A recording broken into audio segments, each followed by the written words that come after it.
여러분 안녕하십니까. 소종섭의 백브리핑입니다. 이슈의 핵심, 이슈의 이면을 짚어보는 시간입니다. 윤석열 대통령에 대한 체포영장 1차 집행이 불발에 그치고 기일이 다 지나면서 공수처가 지금 영장을 재청구한 상태입니다. 아마 조만간 영장 발부 여부가 결정될 것으로 보이고요. 여러 가지 그래서 과연 윤 대통령에 대한 수사가 어떻게 되는 거냐 둘러싸고 여야 간의 삿바싸움도 지금 치열하게 펼쳐지고 있는 그런 상황입니다. 오늘은 이 사건 취재하고 있는 아시아경제 법조팀장 최석진 부장과 얘기 나누도록 하겠습니다. 최 부장 고생 많습니다. 예, 안녕하십니까. 요새 뭐 워낙 수사도 빠르게 진행되고 여러 군데에서 변수들이 생겨가지고 기사 쓰는데도 어려움이 많을 것 같아요. 네. 어떻습니까? 뭐 저희들 말로는 이제 장 섰다 그러는데 2017년인가 이제 박근혜 전 대통령 탄핵 때도 이제 네네네. 검찰 수사 뭐 특검 뭐 헌재 뭐 같이 돌아간 적이 있는데요. 네네. 지금 사회부 뭐 사건팀이나 뭐 법조팀 정치부 뭐 다 힘든 상황. 정신없죠. 예. 최근에 공수처가 윤 대통령에 대한 체포영장 집행을 1차 불발하고 나서 네네. 그다음에 2차를 어떻게 할 거냐 막 고민하다가 경찰에서 그걸 집행을 맡아달라. 네네. 조사는 대신 공수처가 하겠다. 네, 맞습니다. 뭐 이랬었는데 또 경찰에서 법적으로 문제가 있다고 하니까 공수처가 그걸 취소하고 뭐 약간 혼선이 좀 있었어요. 네, 그렇습니다. 이게 어떻게 된 일입니까? 예, 일단 그 공수처가 영장 집행을 했다가 실패했던 게 이제 지난 3일인데요. 네. 그 이후에 이제 그 영장 집행을 어떻게 할지를 놓고 이제 경찰과 공수처 간의 협의가 진행이 됐었습니다. 네. 그런데 이제 나중에 확인된 바로는 그저께죠. 5일 저녁에 공수처가 이제 경찰 쪽에 공문을 통해서 윤 대통령에 대한 그 체포영장 기한을 연장해 줄 테니까 네. 그 집행은 경찰에서 좀 집행해 달라. 그렇게 지휘한다. 이런 식의 공문을 이제 보냈습니다. 네. 여기에 대해서 이제 공수처는 어느 정도 협의가 이루어졌던 내용이다. 이렇게 얘기하고 있는 반면에 경찰에서는 협의가 아직 완료되지 않은 상황에서 일방적으로 공문을 일방적으로 보냈다. 보냈다. 약간 입장 차이가 있습니다. 그래서 네. 특히 거기서 이제 그 지휘한다는 표현이 되게 좀 문제가 됐습니다. 그래서 네. 그 경찰 같은 경우는 이제 어제 아침에 그 공문을 정식으로 접수를 해서 내부적으로 법리를 검토를 거친 뒤에 오후에 이제 브리핑을 가졌는데요. 네. 거기서 뭐라 그랬냐면 공수처의 집행 지휘 공문에 법적인 논란의 여지가 있다. 법적 논란이 법적으로 있다. 논란이 될 소지가 네. 좀 있다. 그렇게 하면서 사실상 이제 수용 불가 입장을 밝혔습니다. 네. 거기에 대해서 이제 공수처가 이제 다시 이제 또 입장을 내는데요. 네. 그러니까 우리는 형사소송법 같은 것들을 이제 자체적으로 법리 검토를 해본 결과 영장 집행에 대한 지휘권이 있다고 생각해서 이렇게 공문을 보낸 거다. 그런데 다만 이번 사건처럼 중대한 사건에서는 어떤 요만한 그 논란의 소지도 남기지 않아야 된다는 점에 있어서는 경찰과 우리도 입장이 같다. 네. 그러니까 수용하겠다. 다시 우리가 집행하겠다. 뭐 이런 식으로 한 발 물러서는 모습을 보였습니다. 이게 사실 이제 공수처도 뭐 할 얘기가 있고 경찰도 할 얘기가 있고 그럴 텐데 이를 네네. 지켜보는 국민 입장에서 본다면 아니 이렇게 현직 대통령에 대한 체포영장을 집행하는 굉장히 중요한 사안인데 네네. 이 사안에 대해서 공수처가 충분히 사전에 검토하지 못한 상태에서 또 네네. 경찰과 충분히 협의를 하지 않은 상태에서 공문을 보냈다가 네네. 그걸 또 취소하는 이런 일들이 벌어진다는 것에 대해서 참 왜 일을 이렇게 하지? 약간 이제 이게 일반 국민의 상식적인 네네. 그런 생각일 것 같습니다. 일단은 공수처와 경찰 양쪽의 입장에 상당한 차이가 생기면서 결국은 공수처가 서울 서부지법에 영장을 재청구하는 걸로. 예, 재청구해서 기간을 연장해 달라고 요청을 했고 네. 아직 이제 발부 여부는 아직 안 나온 상태고요. 그렇죠. 그리고 그게 발부가 되면 이제 이전과 마찬가지로 공수처가 주체가 돼서 집행을 하고 경찰이 공조본에서 같이 수사를 하고 있기 때문에 네. 지원하는 형식으로 그렇게 이제 진행될 예정입니다. 그 공수처와 경찰 어느 쪽 말이 맞는 말이냐 이게 참 따지기가 애매모호할 것 같은데 이거 최 부장 어떻게 봅니까? 예, 이게 이제 어제 공수처에서 오후에 브리핑을 하면서 이제 네. 구체적인 법률 근거 규정까지 제시를 했습니다. 그래서 공수처 얘기는 뭐냐면은 그 공수처법 41조에서 이 법에 반하지 않는 한 형사소송법이나 검찰청법을 준용한다 이렇게 돼 있습니다. 준용이란 거는 세부적인 내용이 없을 때는 그 법에 있는 걸 갖다 그대로 쓸 수 있다 뭐 그런 의미로 이해하시면 될 텐데요. 네. 그러면 그 공수처가 준용한다고 한 규정은 뭐냐면은 형사소송법 81조 1항에 구속영장은 검사의 지휘에 의하여 사법경찰관리가 집행한다. 이런 조문이 있습니다. 수사권 조정 이후에도 이런 조문이 남아 있는데, 그러니까 이 조문 자체는 그 경찰관리가 가서 영장을 집행할 때 검사가 지휘한다는 뭐 그런 의미로 해석이 됩니다. 그리고 요 구속영장에 관한 조항이 다시 200조의 6에서 그 체포영장에도 그대로 준용이 되고 있습니다. 그러니까 형사소송법 상으로는 검사가 경찰관리를 지휘해서 영장을 집행한다. 뭐 이런 모양새가 나오거든요. 그게 이제 공수처의 주장인 거죠. 예. 근데 그게 공수처법에 그걸 준용하는 규정이 있으니까 우리는 그걸 차용해서 그대로 한 거다. 그러니까 한 거다. 법적 근거에 따른 거다. 이게 이제 공수처 얘기고요. 그런데 이제 경찰 입장은 뭐냐면은 그게 무슨 소리냐. 그건 다 옛날 얘기다. 검경 수사권이 조정되면서 일반적으로 검사가 경찰을 그 수사 지휘할 수 있는 건 다 없어졌다. 그리고 실제로 역사를 봐도 검찰에서 영장을 발부받았는데 우리가 도와줘서 집행한 적은 한 번도 전례가 없다. 말도 안 되는 소리다. 이런 입장을 하는 것이었습니다. 그리고 이 정도도 점자는 어떻게 보면 공식적인 입장이었고요. 검찰 내부적으로는 이제 굉장히 반발이 강하게 나왔는데요.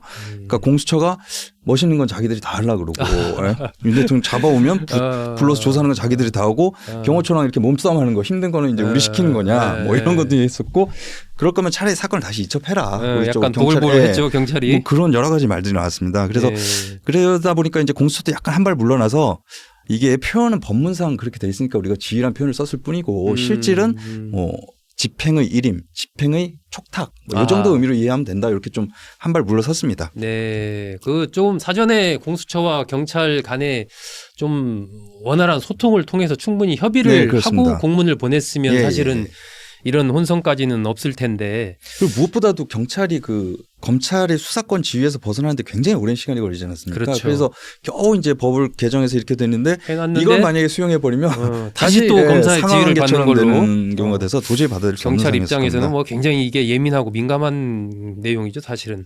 그러니까 그렇다면 어쨌든 양쪽 입장이 갈리지 않습니까? 네네네. 그 공수처와 경찰 어느 쪽 말이 맞는 겁니까? 일단 그 법조계에서는 공수처가 좀 법 해석을 섣불리 한 것 아니냐 이런 시각이 지배적입니다. 왜냐하면 그 공수처가 예시를 한 그 준용 규정 있잖아요. 형사소송법 규정을 공수처 검사한테도 준용한다. 그 규정에 보면 준용을 하되 준용하지 않는 규정이라고 명확하게 명시한 조항이 있거든요. 그게 또 있는데 그게 바로 검찰청법 4조 1항 2호와 4호인데요. 그 내용이 뭐냐면 범죄 수사에 관한 특별사법경찰관리에 대한 지휘감독. 이게 2호고요. 그다음에 재판 집행에 대한 지휘감독. 그러니까 딱 이 케이스인데 법원에서 어떤 영장이 발부된 거나 했을 때 지휘감독할 때는 공수처 검사한테 검찰청 검사에 관한 규정을 준용 안 한다. 이렇게 딱 못 박아놓은 게 있거든요. 이거를 못 봤던 건지. 공수처에서 그 부분을 놓친 거네요. 그러니까. 놓친 건지 아니면 알고도 그렇게 주장을 하는 건지 모르겠지만 아무튼 그런 해석상의 오류가 좀 있었던 것 같습니다. 공수처에서. 그러니까 이번 사안과 관련해서는 경찰이 원칙적으로 제대로 입장을 가져간 거고 공수처가 좀 실수한 거다. 이렇게 보는 게 맞군요. 네, 봐야 될 것 같습니다. 그런데 어쨌든 현직 대통령에 대한 수사라는 게 굉장히 예민하고 민감한 또 정치적으로도 굉장히 파장을 불러올 수 있는 이런 사안인데 이게 주요 기관 간에 이렇게 혼선을 빚는 이유 왜 이런 겁니까? 한마디로 말씀드리면 이게 사실 그 문재인 정부 때 추진됐던 그 검경 수사권 조정하고 그 공수처의 신설 이 당시부터 우려됐던 상황이 이제 그대로 현실이 됐다고 이렇게 판단할 수 있습니다. 그러니까 다시 말하면 경찰, 검찰, 공수처 이 세 개 수사기관의 수사권이 한계, 경계가 명확하지 않게 지금 법이 규정되어 있기 때문에 이런 불상사가 벌어진 건데요. 그러니까 이번 비상계엄 사태에 대해서 수사는 사실은 검찰하고 경찰이 먼저 시작했습니다. 마치 이제 경쟁하듯이 이제 서둘러 막 수사를 하게 됐고 그러다 보니까 그 김용현이라는 그 내란에 있어서의 중요 임무 종사자, 전 국방부 장관, 핵심 피의자인데 그 김 전 장관에 대해서 압수수색은 경찰이 나가버리고 구속영장 청구해서 신병 확보는 검찰이 하고 막 이런 이제 말도 안 되는 상황이 벌어졌고 급기야 이제 법원에서 수사기관에 대해서 제발 좀 조율을 해가지고 정리를 해서 영장을 청구해달라. 여기도 청구하고 여기도 청구하고 그러니까 이런 상황까지 벌어졌던 것입니다. 그리고 이제 검찰은 군검찰을 끌어들여서 왜냐하면 이제 일반 검찰은 군인을 수사할 수 없으니까요.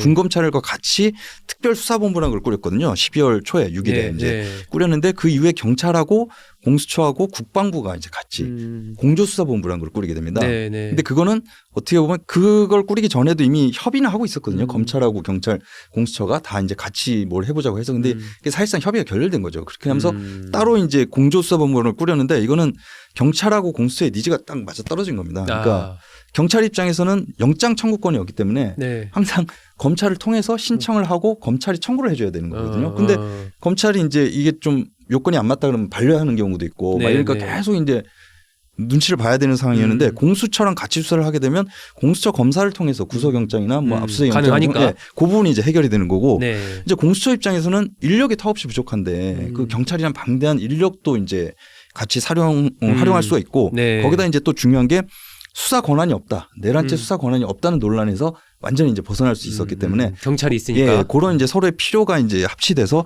이제 공조수사본부가 꾸려졌습니다. 네. 그리고 이제 결국에는 공수처가 그 이첩 조항이 있거든요. 네. 공수처장이 이제 중복되는 수사에 대해서 경찰이든 검찰이든 가져와 그럼 이제 내놔야 되는 그런 조항이 있는데 네네. 그걸 활용해서 이제 사건을 다 넘겨받았죠. 그래서 결국은 그 윤 대통령 사건하고 이상민 전 장관에 대한 사건은 공수처가 수사하게 됐고 나머지에 대해서는 이첩 요청을 철회해서 이제 검찰이 수사하게 됐는데 네. 어쨌든 같은 계엄 사태에서 벌어진 사건을 이제 피의자로 그렇죠. 여러 수사기관이 수사하는 이런 혼란스러운 상태가 초래된 겁니다. 그렇습니다. 이 검찰, 경찰, 공수처 세 개의 수사기관이 어떤 수사의 범위 역할 이런 부분이 좀 모호한 그런 부분도 있고 또 서로가 이런 상황을 이용해서 이제 주도권을 누가 향후에 차지하느냐를 둘러싼 보이지 않는 물밑에서의 그 삿바 싸움, 네. 수사기관의 이런 것도 상당히 좀 작용을 하고 있지 않나 하는 생각이 드네요. 자, 그런 가운데 어쨌든 이번에 이제 체포영장이 1차 체포영장 발부된 게 지난달 31일. 네.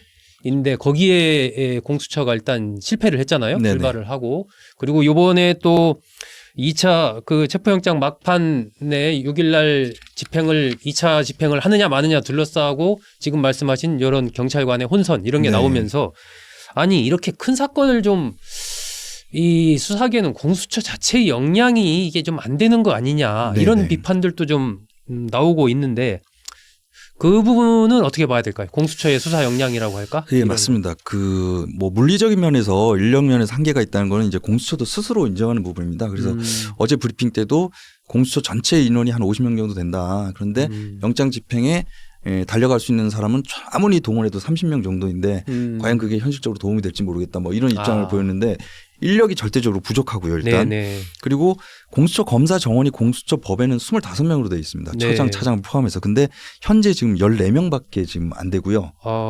그 지난 1기 3년 동안 한 번도 그 정원을 다 채웠던 적이 없는 것 같아요. 그게 왜냐면은 처음에 출발할 때는 굉장히 의욕적으로 출발을 했는데 이게 가면서 점점 그 어떤 수사 능력의 한계를 보이면서 구속영장 청구하면 다 기각되고 네네. 기소했는데 다 무죄 나고 막 이러다 보니까 네.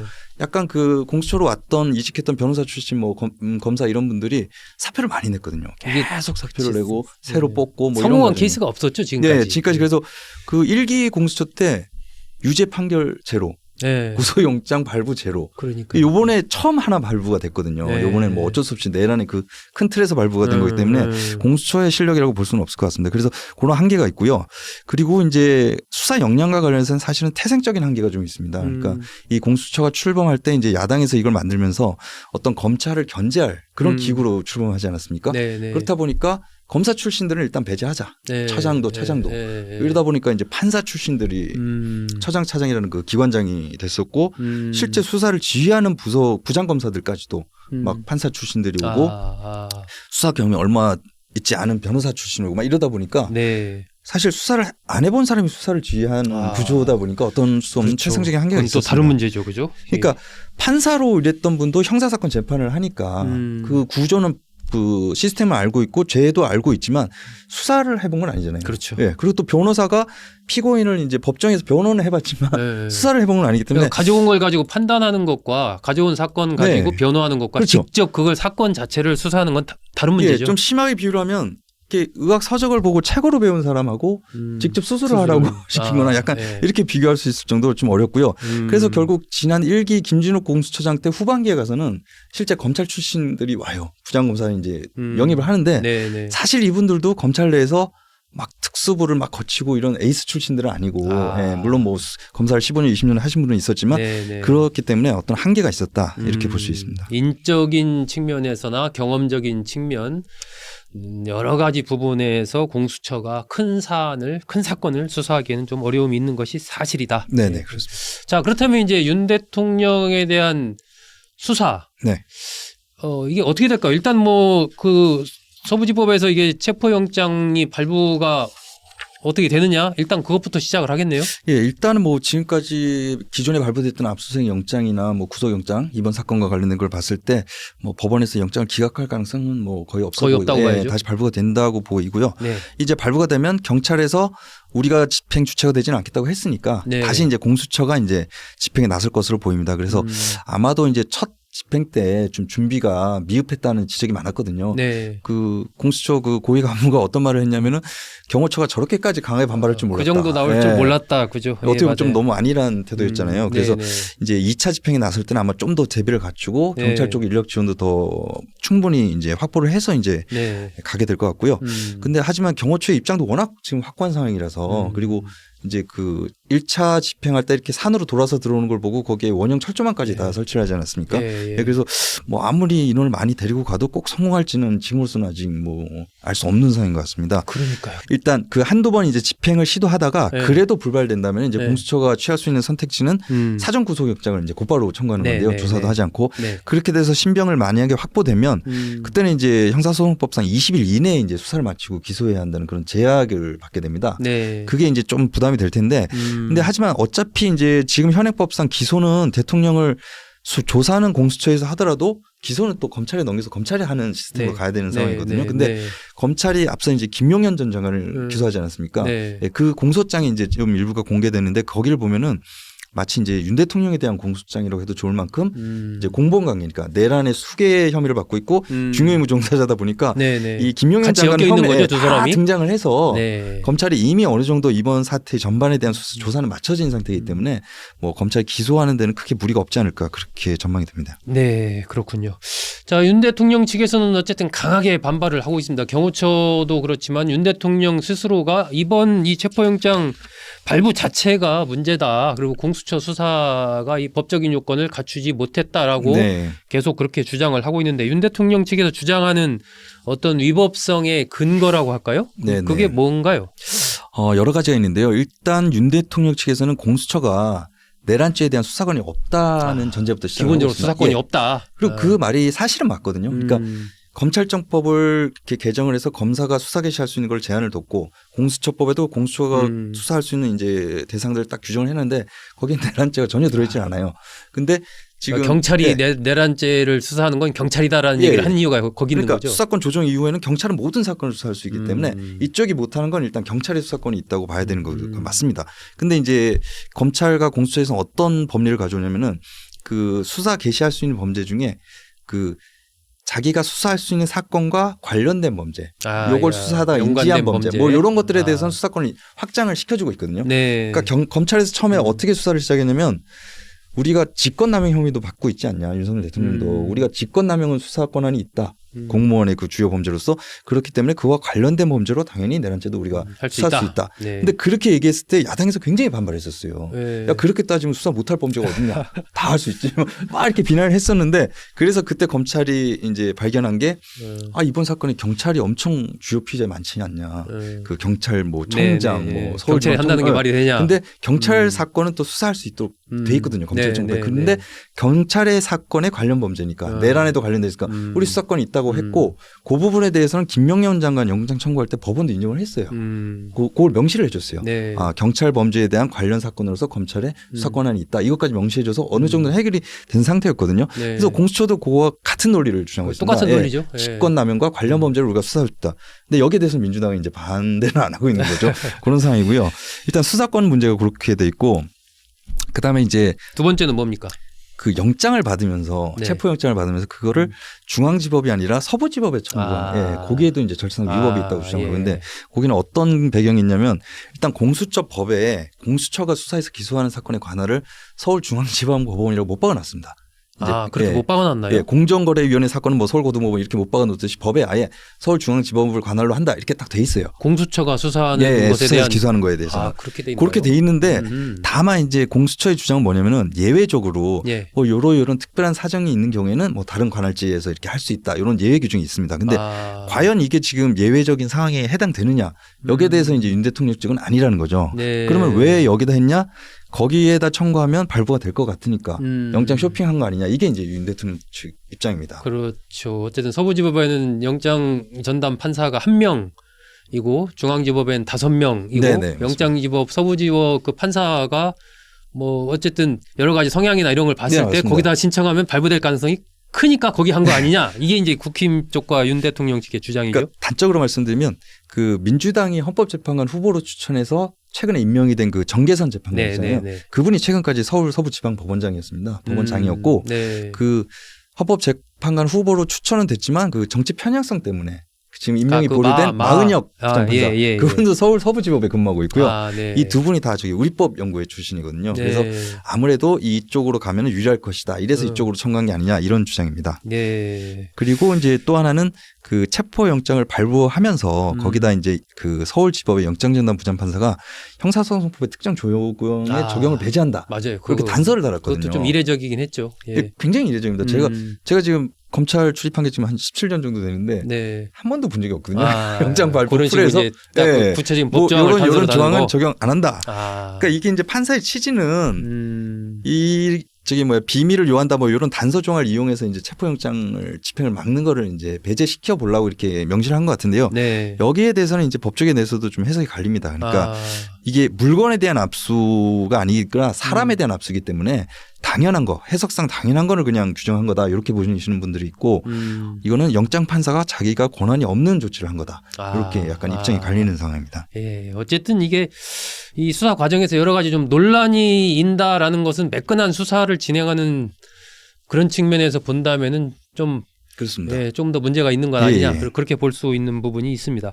지금 윤 대통령이 받고 있는 혐의, 내란 혐의, 직권남용 혐의. 지금 뭐 최 부장이 설명을 했지만 공수처가 직권남용 혐의를 중심으로 수사하면서 연관된 내란 혐의까지 수사한다 이렇게 보고 있는데 법조계에서는 이 내란 혐의와 직권남용 혐의 이 부분에 대해서 윤 대통령의 혐의 가능성 이걸 어떻게 보고 있나요? 뭐 직권남용 혐의야 이제 뭐 자기 직권을 남용해가지고 타인으로 하여금 어떤 뭐 하지 않아도 되는 의무 없는 일을 하게 하거나 뭐 이렇게 만드는 거기 때문에 권리 행사를 방해하거나 그런 거기 때문에 뭐 어느 정도 뭐 성립 가능성이 있는데요. 중요한 건 이제 내란죄 부분인데 지금 윤 대통령이 받고 있는 혐의가 내란 우두머리 혐의거든요. 수괴 혐의. 예전에 이제 수괴였는데 한국화하면서 한국말을 고치면서 이제 우두머리로 이제 법조문이 바뀌었는데 그 내용이 아까 말씀드린 것처럼 이제 김 전 장관의 공소장을 보면 상당히 구체적으로 나와 있습니다. 그래서 크게 포괄적으로 얘기하자면 윤 대통령은 김용현 장관 등과 공모를 해서 12월 3일에 비상계엄을 선포해서 국헌을 문란할 목적으로 폭동을 일으켰다. 이게 이제 내란죄 구성 요건이거든요.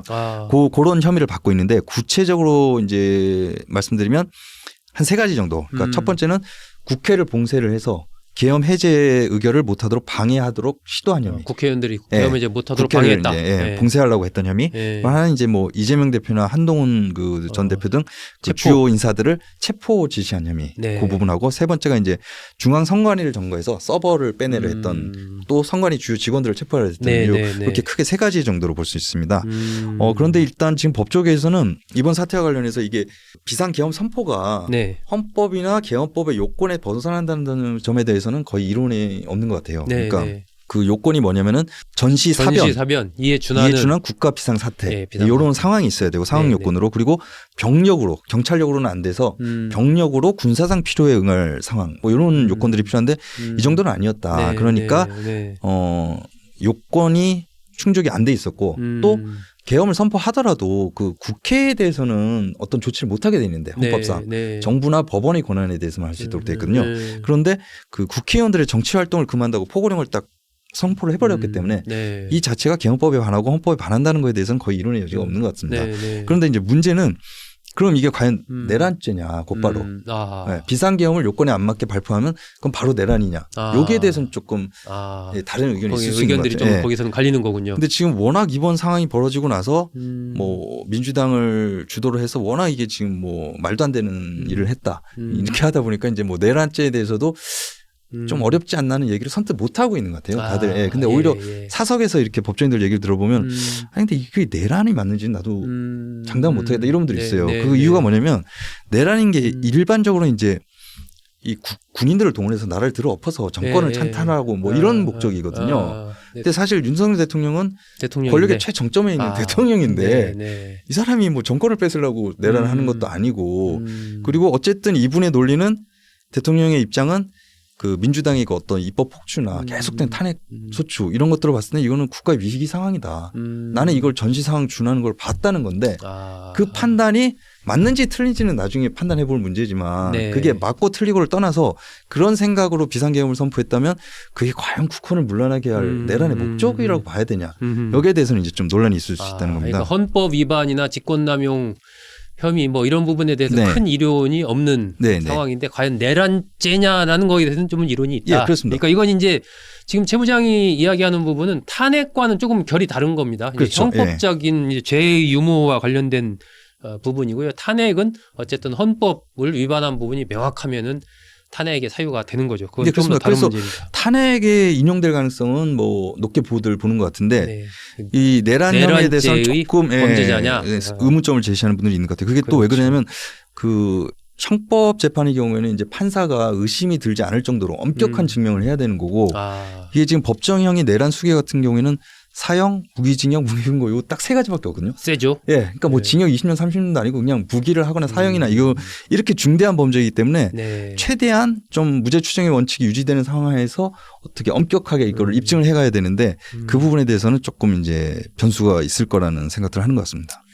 그렇죠. 이 부분에서는 여러 가지 논란이 있기 때문에 아마 헌법재판소 그 심판 과정에서 이 부분을 좀 제외하고 하려고 하는 것도 아마 그런 네, 맥락도 맞습니다. 좀 있는 것 같아요. 특히 그 헌법재판소 법에 예. 같은 사유로 인해서 형사 재판 절차가 진행 중이면은 그 탄핵 심판을 중지할 수 있다는 규정이 있습니다. 그러니까 윤석열 쪽에서는 이게 그 만약에 얘기를 사유에 할수 들어가 있겠네요. 있어요. 그 주장을 통해서 이거 좀 유무죄 나오는 걸 보고 판단해달라 이렇게 할 수 있는 여지도 있고 뭐 이런저런 때문에 그렇죠. 자칫하면 시간이 또, 굉장히 길어질 수 뺐을 있는 가능성이 거죠. 있습니다. 예. 자, 그런 가운데 이 내란 특검법에 대한 표결, 재표결 이것이 이제 내일 진행이 됩니다. 이게 200명 이상이 찬성을 해야 되기 때문에 국회의원들이 네네. 통과가 될지 안 될지는 가봐야 됩니다. 근데 만약에 어쨌든 통과가 돼서 특검이 출범하게 된다. 그러면 기존에 막 아까 말씀하신 대로 뭐 지금 검찰, 경찰, 공수처 막 이렇게 진행되고 있는 이 수사들 네네. 이런 부분이 좀 특검으로 다 모아지나요? 어떻게 되는 네, 건가요? 그럴 것 같습니다. 이게 이제 전례를 보면 알 수 있는데요. 네. 예전에 이제 박근혜 대통령 그 국정농단 사건 때도 네네. 처음에는 이제 검찰에서 수사를 진행했습니다. 검찰이 어떻게 보면은 박근혜 대통령의 그 힘이 살아 있을 때는 약간 소극적으로 수사를 해서 이제 야당으로부터 비난을 많이 받다가 네. 어느 순간 이제 그 태블릿 PC가 발견되면서 네. 이제 하루 아침에 이제 국정농단의 실체가 확 드러나면서 이 완전히 분위기가 바뀌었잖아요. 네. 그 이후부터는 검찰이 정말 열심히 했습니다. 우리가 봐도 저렇게까지 할 수 있나 할 정도로 그러니까 매일 1시간 정도의 브리핑을 했고요. 정권 말에 가면은 검찰의 칼이 더 막 세진다는 거 아니에요? 네, 그래가지고 그때도 검찰이 특별수사본부를 구성해서 막 열심히 수사를 하다가 네. 이제 박영수 특별검사가 임명된 이후에는 이제 사건을 그쪽으로 넘겨서 그쪽에서 수사를 했고 그래서 네. 최순실 씨 같은 경우는 검찰에서 먼저 기소를 했고 아마 그 이후에 박 대통령이나 뭐 그분들에 대한 수사는 이제 특검이 이어받아서 수사를 했을 겁니다. 그래서 이번 사건의 경우에도 특검이 출발하면 경찰, 뭐 공수처, 검찰에 나눠져 있던 사건들이 다 자연스럽게 특검으로 넘어가서 이제 기소나 공소유지 다 이제 특검 쪽에서 그렇게 될 것으로 보입니다. 네, 그렇군요. 자, 오늘은 이 윤 대통령에 대한 수사, 여러 가지 다방면에서 펼쳐지고 있는 수사의 흐름을 어떻게 봐야 될지, 그리고 향후에 이 수사가 또 어떻게 전개될지 등과 관련해서 이 관련 수사 계속해서 취재하고 있는 아시아경제 최석진 법조팀장과 얘기 나눴습니다. 최 팀장 수고 많았습니다. 수고하셨습니다. 네, 여러분 잘 들어주셔서 고맙습니다.